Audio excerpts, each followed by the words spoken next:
Hello Philippines and hello world! Kamusta po kayong lahat at welcome dito sa ating channel Bawat Buhay May Kwento. Maraming salamat sa pagdalaw ulit upang pakinggan itong nakakakilig na kwentong pag-ibig ni Tin at Gray mula sa panulat ni Jonalyn Guerra. Si Tin ay isang sikat na artista at modelo sa Pilipinas. She is very pretty at maganda ang hubog ng kanyang katawan. Perfect kumbaga. Half Spanish and half Pilipina. Kahit sikat ay simpleng namuhay. In fact, wala siyang bodyguard. And guess what? She is driving by herself lalo na kapag nasa Pinas siya. Kaya naman sobrang maraming humanga sa kanya dahil hindi maarte ang dalaga. Bago umalis ng Pinas papuntang Paris si Tin para sa kanyang photoshoot ay naisa na niyang isama ang nobyo na isa ring sikat na artista para sa bakasyon nilang dalawa.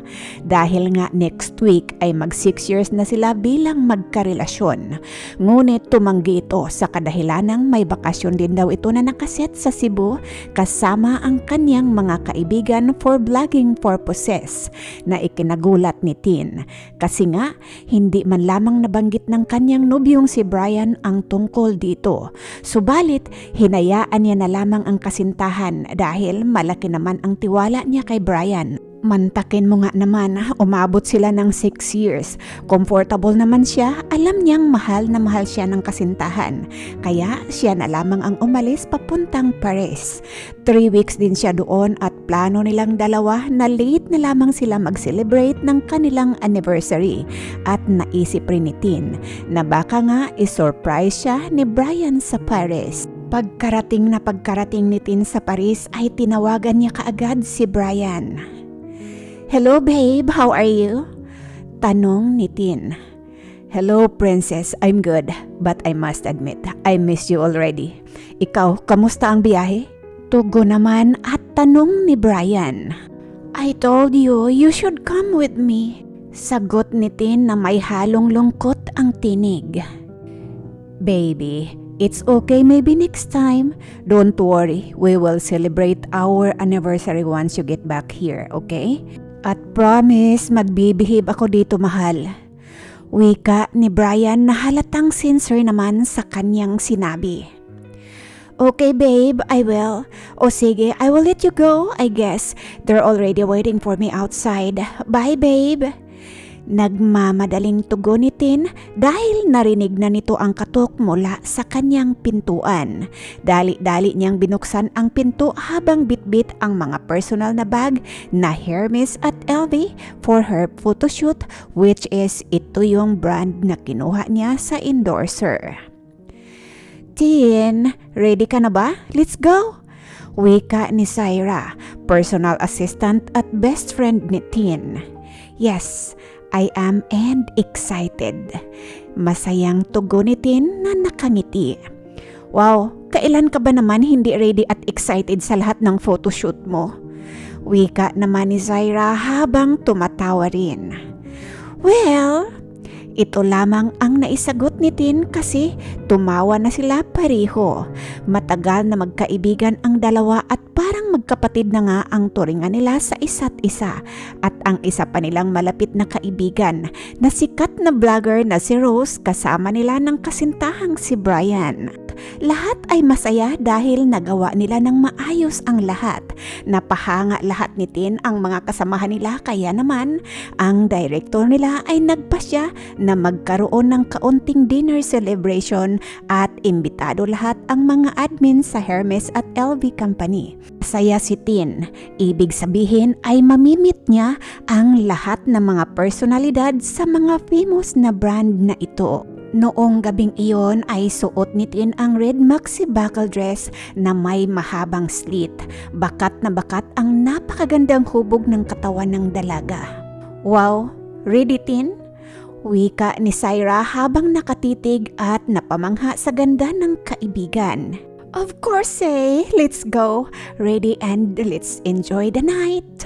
Natawang sabi ni Tin sa kanyang kaibigan. Dumating na nga sila sa venue kung saan i-held ang kanilang dinner celebration sa isang mamahaling restaurant at ang daming tao. Ang ganda ng place, na patulala na lamang si Tin kaya para siyang nasa isang palasyo. Hindi magkanda o gaga si Tin sa pag-aayos para sa dinner at hindi nga mapakali ang dalaga dahil nakilala niya nga ng personal ang sikat at anak ng isa sa may-ari ng Hermes. Ito ay si Gray. Sobrang tagahanga ni Gray ang dalaga, lalong-lalo na noong malaman nito na halos lahat ng kanyang kinikita mula sa pagmomodelo ay binibigay nito sa charities. Nagulat pa ang dalaga noong bigla siyang kurutin ng kaibigang si Syra sa kanyang gilid. Hoy girl, kanina ka pa tinatawag kanina ka pang wini-welcome. Bakit hindi ka man lamang gumalaw at nakikinig dyan? Ganun ba? Hindi ko narinig. Naamis kasi ako, sobrang ganda ng lugar say. Sabay ngiti at nahihiya pa ang dalaga. Noong tinawag ulit ng host si Tin. Everyone, let's welcome Tina Lorraine, one of the best model and female actress from the Philippines. A round of applause please. Nakangiti na naglalakad ang dalaga papunta sa lamisa na nakalaan sa kanya nang biglang may humawak sa kanyang siko na ikinagulat ng dalaga. Hi Tin, nice meeting you in person finally. Wika ng lalaki. Oh, hi. Thank you for escorting me and nice meeting you too. Wala sa loob na tugon nito. Let me introduce myself to you. I'm Gray. Nakagiting sabi ng binata. Napatigil si Tin sa paglalakad at kunot noong napatitig ng diretso sa kanyang escort. Oh my gosh, totoo ba ito? Siya ba talaga itong nakahawak sa aking siko? Kilig na bulong ng dalaga sa kanyang sarili. I'm sorry, hindi ko kaagad kita nakilala. Paumanhin ni Tin. No need to apologize. Malambing na tugon ni Gray. Habang kumakain ang dalawa, ay biglang bumulong ang binata sa dalaga. You're so pretty and sexy. I can't deny it. Nakangiting sabi ni Gray. Oh, thank you. I'll take that as a compliment, sir. Tugon ni Tin na nahihiya at naiilang. Drop that formality please. Patawang sabi ni Gray. Okay Gray, if you insist. Nakangiting tugon ni Tin. Ilang oras na rin ang nakalipas, nag-enjoy ang lahat at marami na ring napagkwentuhan. Maya-maya pa ay lumapit na si Tin sa kaibigang si Syra. Let's go, uwi na tayo. Napapagod na ako at medyo masakit na rin ang aking ulo malamang dahil rin ito sa aking nainom na wine. Aya ng dalaga at noong pahakbang na ang dalawa ay natigilan ito nang biglang may tumawag kay Tina. Hey, aalis na kayo? Sabi ni Gray na sa pananalitang Tagalog na sobrang slang kong pakinggan. Oh, you can speak Filipino? Nauutal na tanong ni Tin sa binata na halatang namangha. Yes, I have my personal Filipino tutor in Rosita Stone. So, uuwi na ba kayo? Tanong muli ni Gray. Mabuti naman kung ganun. Oo nga pala, uuwi na kami. Medyo sumakit na kasi ang ulo ko eh. Tugon ni Tin sabay tingin kay Syra. Opo sir, aalis na po kami. Napagod din siguro si Tin. Kasi dire-diretso kasi siya nag-shoot kanina, hindi siya nakapagpahinga ng maayos. Pangangatuwiran ni Syra. O sige, ihatid ko na kayo, let's go. Sabay aya ni Gray sa dalawang babae. Sure ka ba? Sige, medyo late na din kasi at to be honest, sobrang sakit na talaga ng ulo ko. Sabi ni Tin. At noong marating nila ang hotel na kanilang tinutuluyan, ayaw sana ng magkaibigan na magpahatid pa sa loob ngunit wala silang nagawa dahil sa sobrang kalasingan ng dalaga. Kaya binuhat na lamang ni Gray si Tin papasok sa kanilang silid. At noong marating na nila ang silid ay pinasandal ni Gray ang dalaga sa headboard ng kama. Minasahe hanggang sa makatulog ito. Say, uwi na ako. Kita na lamang tayo sa susunod na photoshoot. Salamat Gray. Tugon ni Syra sa pamamaalam ng binata sabay hatid nito sa pintuan. Isang matamis na ngiti ang ibinato ni Gray kay Syra. Pagkabalik ng dalaga sa kwarto, sandali lang, asaan ba ang cellphone ng babaeng ito? Kailangan ma-charge. Alam ko, wala na namang battery yun. Makalimutin kasi.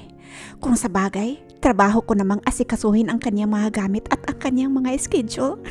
Natatawang kausap ni Syra sa kanyang sarili. Sandali nga, maikonik nga rin itong cellphone ko sa wifi nang ma-check ko rin yung aking Instagram. Sikat din kaya ako? At noong makakonek na sa wifi, ay napamulagat ang mga mata ni Syra sa kanyang nakita. What the heck going on here? Is it true or chismis lang? Pabulong ni Syra sa kanyang sarili. Mga walang hiya, si Brian at si Rose may relasyon at may video skandal pa. How could this happen? Kailan pa? Kailan pa to?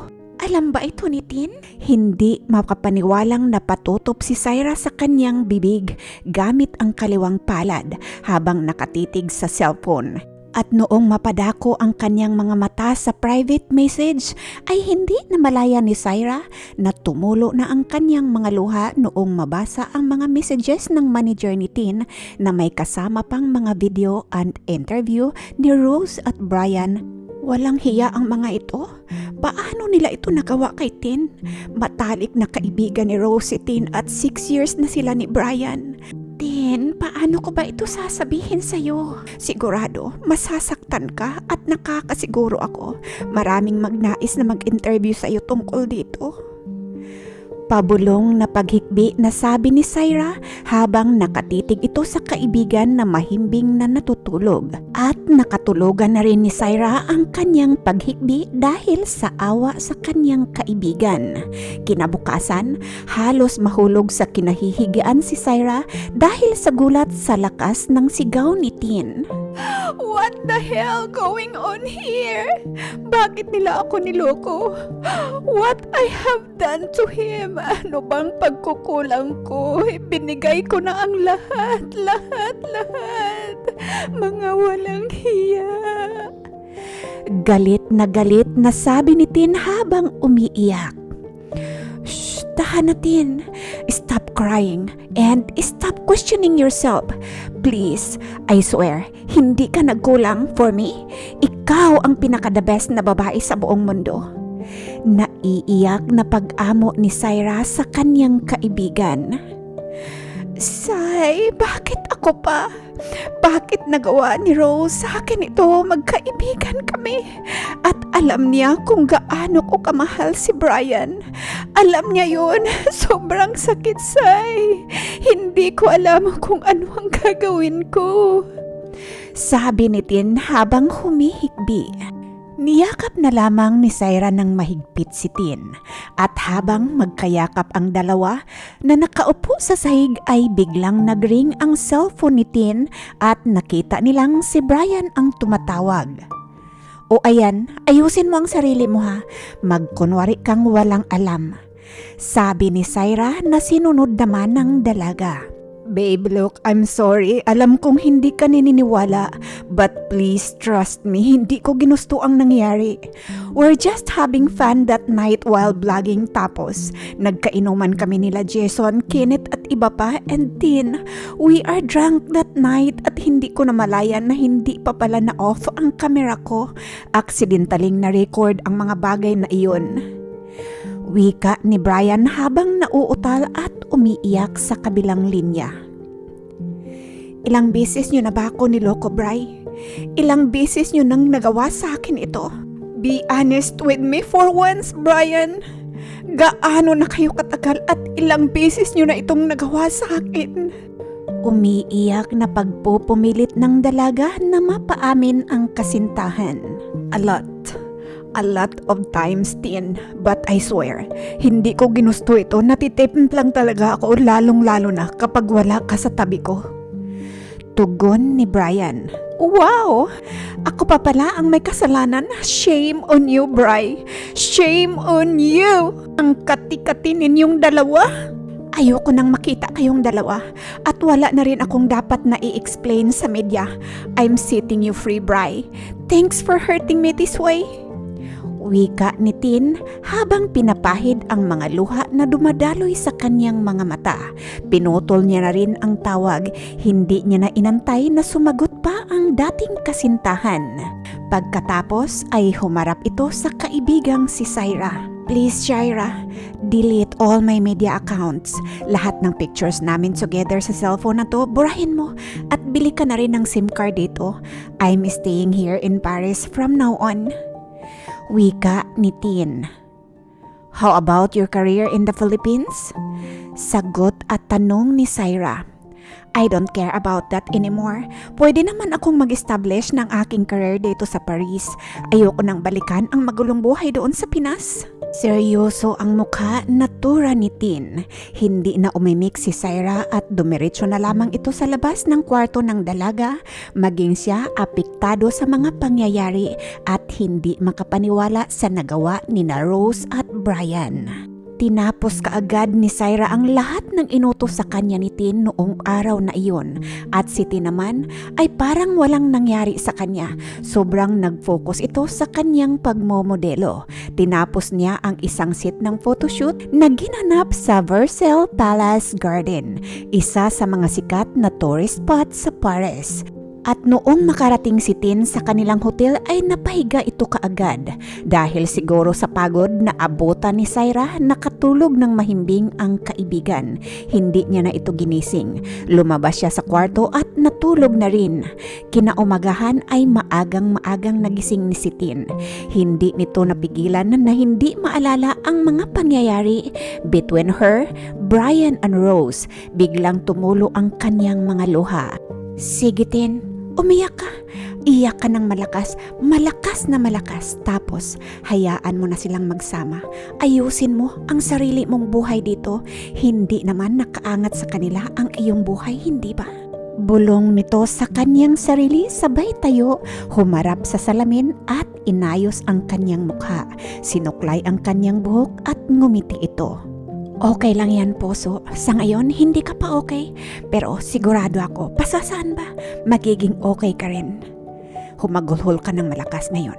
Maya-maya, tumawa ka na. Kausap nito sa kanyang sarili. Sa sobrang busy, hindi na malaya ni Tin na mabilis na tumakbo ang panahon. Maraming lugar siyang napuntahan dahil iba't ibang location ang kanilang photoshoot. Hindi na rin niya naalala ang kanyang ex-boyfriend at ang kanyang ex-best friend. Sayang wala si Syra, si Gray pala ulit ang makakasama ko sa photoshoot sa Eiffel Tower. Nakakapanghinayang pero nakaka-excited rin naman dahil ito na yata ang huli naming pagsasama. Nakatulugan ng dalaga ang pakikipag-usap sa kanyang sarili noong gabing iyon. Kinabukasan, nagmamadaling pipihitin na sana ng dalaga ang doorknob ng kanyang pintuan nang biglang nag-ring ang kanyang cellphone. Yes, hello, good morning. Wikang bati ni Tin. Hey ganda, good morning, how are you? Are you ready? Bati ng isang tinig ng lalaki sa kabilang linya. Hindi pa ito nagpakilala ngunit alam na ni Tin na si Gray ang tumatawag sa kanya. Hi Gray, yes, I'm ready. Actually, pasakay na nga ako ng elevator eh. Tugon ni Tin habang ngumingiti sa kilig. Okay, I'll wait outside. Sabay na tayo papunta sa location, okay? Excited na pagkasabi ni Gray. Hala, nakakahiya naman Gray, pero sige po, since nasa baba ka na ay hindi na ako tatanggi. Patawang sabi ni Tin. No need to be shy. Sagot naman ng binata. Okay, siya, malapit na ako, bye na. Sabi ni Tin, pinutol na nito ang tawag. Pagkalabas ni Tin sa elevator at hindi kalayuan nakita nito ang isang sports car na nakaparada sa may entrance. Excited itong papalapit at kumaway pa sa binata na nag-aantay sa kanya sa labas ng sports car na Bugatti Chiron. Grabe, napakagwapo talaga nitong si Gray, lalong-lalo na pag ito nakangiti. Ang ganda ng hugas ng katawan na may six-packs abs pa. Pag-iilusyon ng dalaga habang nakatitig ito palapit sa binata. Hi, pretty woman. Bati ni Gray sa dalaga habang binubuksan niya ang pintuan. Thank you, Gray. Nice car though. Oh yes, thanks Tin. Tugon naman ni Gray at sumakay na ito at siya rin ang nagmamaniho. I heard nag-i-stay ka na dito for good. Is it true? Tanong ni Gray sa dalaga. Oo Gray, mas dito na muna ako para mapagpahinga rin after this photoshoot. Tugon naman ng dalaga. Sweet to hear. I know for sure you will love Paris. This is really nice place and if you don't mind, pwede kitang samahan or banding tayo after our shoot. Masayang wika ni Gray.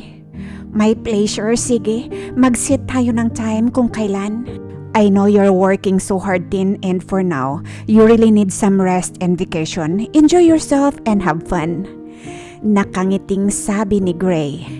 Nakalimutan ko na nga ang sarili ko sa sobrang busy. Natatawang tugon ni Tin sa binata. Pagkalipas ng ilang minuto ay narating na ng dalawa ang Eiffel Tower at sobrang namangha si Tin sa ganda ng lugar. Bigla siyang nalungkot nang maalala niya ang mga plano nilang dalawa ni Brian noon balang araw dito sila magsi-celebrate ng kanilang anniversary. And she even expected na dito magpo-propose si Brian sa kanya. Ngunit isa na lamang iyong alaala para sa kanya. Nagulat pa ang dalaga noong biglang umakbay sa kanya si Gray. This is really my favorite place din. In fact, if only I have a girlfriend or what, dito ako magpo-propose sa babaeng mamahalin ko. Nakangiting sabi ni Gray sa dalaga. Oh, why you don't have girlfriend? Tanong ni Tin habang nakangiti. Soon I have. If she already moving on from her ex, I will court her right away. Nakangiting tugon ni Greg. Oh really? You guys have dating already? Tanong naman ng dalaga. Actually, hindi pa. Nag-sit pa lamang kami ng schedule together kung kailan siya free.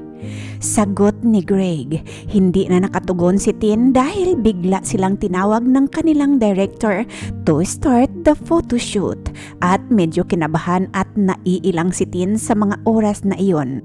Kahit na laging nagsasama na sila ni Gray sa mga photoshoot ay nai-intimidate pa rin ang dalaga sa sobrang galing ng binata. At noong papalit-palit sila ng katawan ay naiilang ang dalaga dahil nararamdaman niya ang init ng katawan ni Gray. During their break time, nilapitan siya ng binata habang nakaupo sa may tent kung saan andoon yung mga gamit nila na gagamitin for the next shoot. Naiilang ka ba sa akin, Tin? Parang hindi ka makapag-focus kanina Tanong ni Gray. Of course not. Naninibago lang kasi ako, Gray. At syempre, sobrang sikat ka. Sanay ka dito. Kunwang tugon ni Tin. You don't have to feel that way. Let's just enjoy what we are doing. Nag-i-enjoy akong kasama ka. Pangiting sabi ni Gray habang hinawakan ang kamay ng dalaga. Look, I know, naguguluhan ka why I am acting like this. But to be honest with you, I really like you. Napatanga ang dalaga sa diretsong pagkasabi na iyon ni Gray. Dahil sa narinig, lalong nahihiya at naiilang na ito sa tuwing nag-eye contact silang dalawa. Hindi niya mapigilang isipin kung bakit sinabi ni Gray iyon sa kanya. I'm just an ordinary girl. Sabi ni Tin sa kanyang isipan habang nakatitig kay Gray. Noong matapos na ang kanilang last shoot. Tin, tara mag-coffee muna tayo. Alok ng binata, nag-order si Gray at naghintay na lamang si Tin sa kanilang lamisa. Are you okay? Tanong ni Gray na ikinagulat ng dalaga. Hoy nanay mo! Ay ano ba yan Gray? Huwag kang manggulat dyan. Inis na sabi ni Tin. Hindi na sumagot si Gray at tumawa na lamang ito ng malakas. Pagkalipas ng ilang minuto, nakapag-open na ng topic si Tin. Gray, tungkol nga pala sa sinabi mo kanina. Oo Tin, totoo yung lahat. In fact, ako ang nagsuggest kay Dad noon na ikaw ang kukunin naming model para sa bagong release namin na design sa bag. Alam mo bang sobrang saya ko noong pumayag at pumirma ka ng kontrata kahit alam kong may boyfriend ka na? Na sana may pagkakataon pang ligawan kita at pag dumating ang araw na iyon, pakakasalan kita kaagad. Masayang turan ni Gray. Bakit ako? Ang daming babae naman dyan na masigit pa kay sa akin, Gray. At saka, yung nangyari sa akin ngayon, hindi ko alam kung kailan or saan ulit ako makakasimula or kung kaya ko pa bang makipagrelasyon ulit. Malungkot na tugon ng dalaga. Tin, I understand. Ni hindi ko rin alam bakit ikaw ang minahal ko ng ganito. Trust me, everything will work out exactly how and when it is supposed to be. Be strong. Don't allow your doubts and fear to bring you down. Kaya kong magantay kung kailan ka na ready, believe me. Mahal na mahal kita at hindi kita kayang saktan. Napaiyak ang dalaga sa tinuran na iyon ni Gray. I trust you, Gray, pero hindi ko pa kaya. Sagot ni Tin. Pagkatapos mag-coffee at mag-usap ng dalawa ay inihatid na ng diretsyo ni Gray si Tin sa kanyang apartment. At simula noong araw na iyon, wala nang tigil si Gray sa pagpaparamdam sa dalaga kung gaano ito kaimportante sa kanya. Hala, mahal ko rin ba ang lalaking ito? Ganito lang ba kadaling mag-move on? Nako, baka naman magiging panakip-butas ko lamang si Gray, kawawa naman. Napakabuting tao pa naman niya. Malungkot na pagkikipag-usap ng dalaga sa kanyang sarili. Isang araw, nagtataka si Gray kung bakit hindi sumasagot ng text at tawag niya ang dalaga. Kaya nakapagdesisyon ito na puntahan sa tinitirahan. Nakailang katok ito, ngunit walang sumagot or nagbukas ng pintuan kaya naisip ng binata na pakiusap sa admin ng apartment na iyon para makakuha ng duplicate key. At noong mabuksan ni Gray ang pintuan ng kwarto, nakita niyang natutulog ang dalaga ngunit tila namumutla. Dali-dali niyang nilapitan at hinawakan ngunit nabitawan niya ito dahil sa sobrang init. Nilalagnat ang dalaga. Dali-dali siyang kumuha ng basahan at gamot at naramdaman niyang nanginginig ang dalaga sa ginaw. Kaya naman pagkatapos niyang painumin ng gamot at pinunasan ang dalaga, tinabihan niya ito upang painitin ang katawan. Hindi na malaya ni Gray na nakatulog pala siya sa tabi ng dalaga ngunit siya pa rin ang naunang nagising. Nagluto ito ng corn soup para mapakain ang dalaga pagkagising ng mainitan ang tiyan nito. Ilang minuto pa napansin ni Gray ang paggising ni Tin. How are you, my love? Tanong ni Gray na ikinagulat ng dalaga. Paano ka nakapasok dito? Tanong niya sa binata.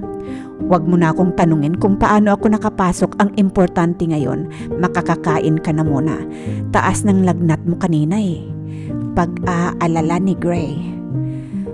Oo, salamat nga pala ha. Tugon nito. No problem, beautiful. Nakangiting sabi ni Gray sabay serve ng makakain ng dalaga. O ayan, habang mainit, pahigupin mo na yung sabaw na yan para mainitan naman yung tiyan mo tapos uminom ka ulit ng gamot ha? Sabi ni Gray. Sobrang naramdaman ni Tin ang pagmamahal ng binata sa kanya noong mga oras na iyon dahil hindi siya iniwan nito. Ito ang gumawa ng lahat ng pangangailangan niya. Hanggang isang gabi, naghanda si Gray ng isang espesyal na dinner para sa kanilang dalawa at may mga rosas pa na nakapaligid. Tanaw na tanaw rin nila ang Eiffel Tower sa may kalayuan sa labas ng terrace ni Tin kung saan doon nakasit up ang table nila. Nagulat si Tin paglabas ng banyo. Anong meron? Tanong niya kay Gray habang nakangiti at kinikilig. Preparing for our special dinner tonight. Hindi kasi tayo makakalabas kasi kagagaling mo lang kaya dito na muna tayo. Nakangiting tugon ni Gray sa dalaga. Hindi ko alam na very romantic ka pala, Gray. Ngayon ko lang talaga na-experience ito. Patawang sabi ni Tin. Really? Oh, come here, don't worry. Every day, magiging romantic ako sa'yo. Araw-araw kong ipaparamdam sa'yo kung gaano ka ka-worth it mahalin at kung gaano kita kamahal. Sabi ni Gray sabay hawak sa mukha ng dalaga. Thank you. Yan lamang ang nasabi ni Tin at napayakap na rin ito sa binata habang umiiyak. Beautiful, naramdaman ko na tears of joy yan. Pangako ko sa iyo ha, maghihintay ako kung kailan ka na ready.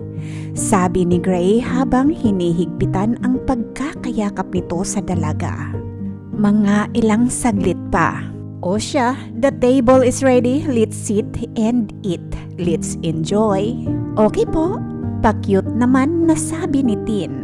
Habang kumakain sila, tinititigan ni Tin ang napakagwapong mukha ni Gray. First time niyang na-experience ang mga bagay na ito. Sobrang romantic si Gray. Maalaga at alam niyang sincere ang binata sa lahat ng mga binitawan nitong salita.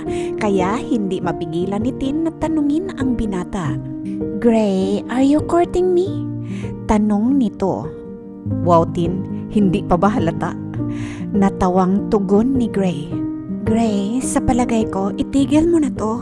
Bakit ko naman ititigil? Ayokong maging panakip-butas kita. Okay lang, o di ipanakip-butas mo hanggang sa makapag-move on ka. Kaya kong mag-antay at hinding-hindi ako mag-i-stop sa pangliligaw ko sa'yo. Seryosong tugon ni Gray. Ano ba kasi ang gusto mo? I want you. Gusto ko maging akin ka at pakakasalan kita. Kaya please, hayaan mo na ako na mahalin ka. Tigilan mo na yung pangliligaw mo sa akin dahil iyong-iyo na ako. What you just said? Gulat na tanong ng binata. Ay, hindi mo narinig? So, ibig sabihin, walang valid yung sinabi ko. Pang-aasar ng dalaga. Tina Lauren, I do love you so much at ayokong mawala ka sa buhay ko and ayokong sayangin ang oras na to sa ating dalawa. Will you marry me?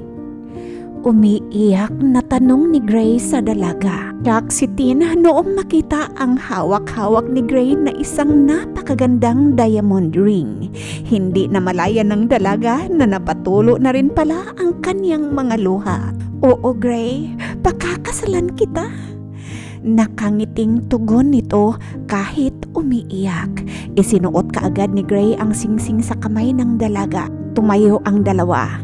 Niyakap ang isa't isa na nakaharap sa Eiffel Tower. I love you so much, sabi ni Gray habang iniharap niya ang dalaga. I love you more, Gray. Thank you for everything, sagot ni Tin habang humihikbi.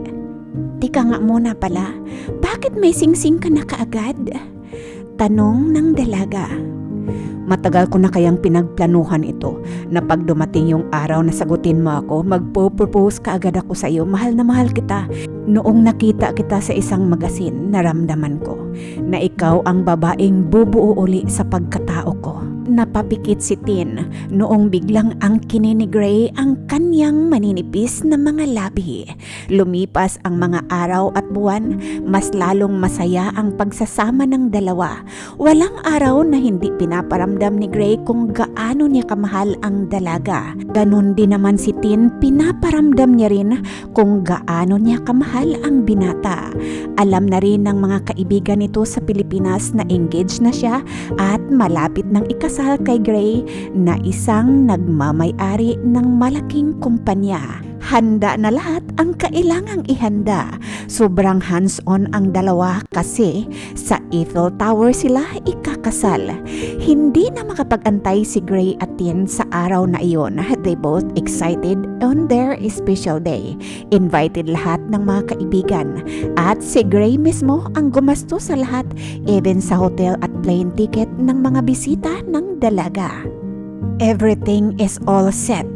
Dumating na ang pinakahihintay na araw ng dalawa. Andoon na silang lahat sa location at standby na rin si Gray sa pwesto niya at ang bride na lamang ang inaantay ng lahat. A few minutes after, dumating na ang bridal car na sinasakyan ni Tin. Lahat ay excited to see the beautiful bride wearing her baby pink bridal gown. At di nagtagas, lumabas na nga ang dalaga at sobrang napatulala ang lahat sa ganda nito. Everyone's crying and smiling. Hindi mapigilan ni Gray na hindi maiyak. Sobrang saya, blessed niya na ikakasal siya sa isang babaeng pinakamamahal niya. Hindi maputol-putol ang pagluha ni Gray habang pinagmamasdan ang mapapangasawa na nag-walking the aisle. Gayon din naman si Tin. Halos hindi niya na makikita ang kanyang nilalakaran dahil sa pagluha. I can't believe na ikakasal ako sa lalaking hinahangaan ko lang noon. Gray is a very good guy. Sobrang minahal niya ako. Salamat sa pangloloko ng ex ko, at least I found my forever here in Paris. Umiiyak na bulong nito sa kanyang isipan, at noong marating niya ang harapan ng altar ay masigla siyang sinalubong ni Gray, hinawakan ang kamay at inalalayang palapit sa paring magkakasal sa kanila, at si Gray ang naunang nagbigay ng kanyang vow. The best has just begun. Thank you, God, for blessing me with her. I love you so much. I gonna protect you and do my best to give you the love that your parents gave you. I know I've not been the best boyfriend yet for you, but from this day forward, I promise to become the best husband you will ever need. From now on, apart from God, you are my number one priority. From now on, your happiness is my happiness. What make you sad, make me more sad. And what hurt you will hurt me the most. God has really blessed me with you. I love you, Tina Lorraine, my wife. Sabi ni Gray habang umiiyak sa tuwa. At ito naman ang vow ni Tin para sa kanyang asawang si Gray. I was a broken and aimless person, but your love and daily devotion give me so much reason and direction.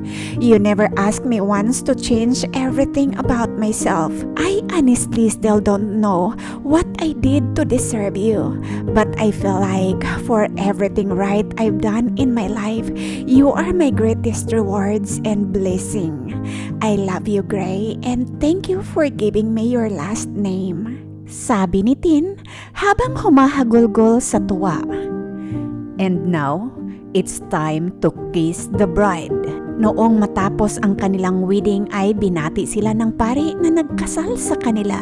Congratulations on a very spectacular wedding and lifetime of love and happiness ahead. Warmest wishes on your big day and as you start a new chapter of life and love together. May God grant you wisdom, blessings, and happiness. The two of you are blessings not only for each other, but to all those around you. Sabi ni Father Evan. I hope you don't mind if I say that I love you.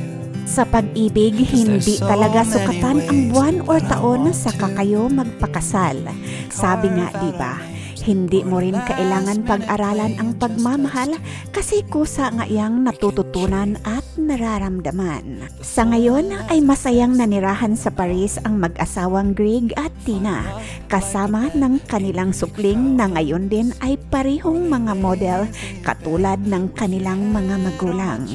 Mga kaibigan, maraming salamat po sa inyong pagsubaybay at sa walang sawang pagsuporta sa aking munting channel na ito. Doon po sa aking mga masusugid na tagapakinig na hindi pa nakapag-subscribe, please subscribe na po kayo, like and share. Pakihit na rin po ng bell button para maging updated kayo sa ating mga new uploads. Tandaan po natin, bawat buhay may kwento at ito po ang kwento ng pag-ibig ni Greg at Tina. Hanggang sa muli nating kwentuhan, paalam!